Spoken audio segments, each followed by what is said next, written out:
Police મહાનિરીક્ષક Shri Premvirsinh સાહેબ Surat range તથા police અધિક્ષક શ્રી તાપી શ્રી જે.એન. દેસાઈ નાઓની સૂચના અને માર્ગદર્શન અનુસંધાને તાપી પોલીસના SOG police inspector Shri K G. Limbachiya અને તેમની ટીમને આપવામાં આવેલ સૂચના મુજબ તાપી જિલ્લામાં કેફી પદાર્થોનું ગેરકાયદેસર રીતે વેચાણ કરતા ઈસમોને ઝડપી યુવાધનને બરબાદીના રસ્તે જતા અટકાવવા માટેની કાર્યવાહી અને કામગીરી સોંપવામાં આવેલ હતી, જે અનુસંધાને એસઓજી પીઆઈ કે.જી. લિંબાચિયા તથા police sub inspector N P. Garasiya તથા police sub inspector D R. Prajapati નાઓએ પોલીસ સ્ટાફ સાથે મળી આ કામે તારીખ 12/6/2025ના રોજ વ્યારા પોસ્ટે 11/64/2025 તથા તારીખ 1/12/2025ના રોજ વ્યારા પોસ્ટે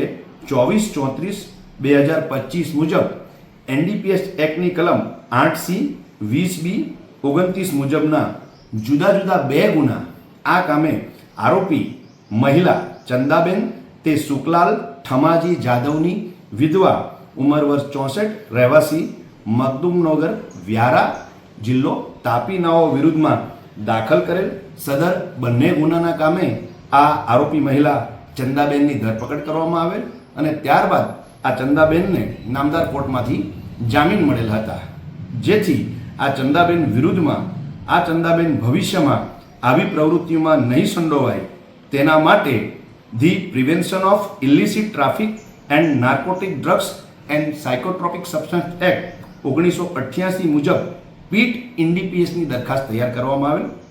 આ દરખાસ્ત પોલીસ અધિક્ષક શ્રી તાપી વ્યારા નાઓ મારફત પોલીસ મહાનિદેશક શ્રી સીઆઈડી ક્રાઇમ અને રેલવેઝ નાઓને મોકલવામાં આવેલ, જે દરખાસ્ત તેઓ તરફથી મંજૂર થઈને આવતા આ આરોપી મહિલા ચંદાબેન તે સુકલાલ ઠમાજી જાદવની વિધવાને પકડી તારીખ 19/1/2026ના રોજ અટકાયત કરી મધ્યસ્થ જેલ રાજકોટ ખાતે મોકલી આપવામાં આવેલ છે. આ કામગીરી એસઓજી વિભાગ દ્વારા કરવામાં આવેલ છે, જેમાં આમ હેકો રાજેશ જુલિયાભાઈ, અ હેકો દાઉદ ઠાકોરભાઈ તથા અ હેકો શરદભાઈ સુરજીભાઈ નાઓએ સહકાર આપેલ છે.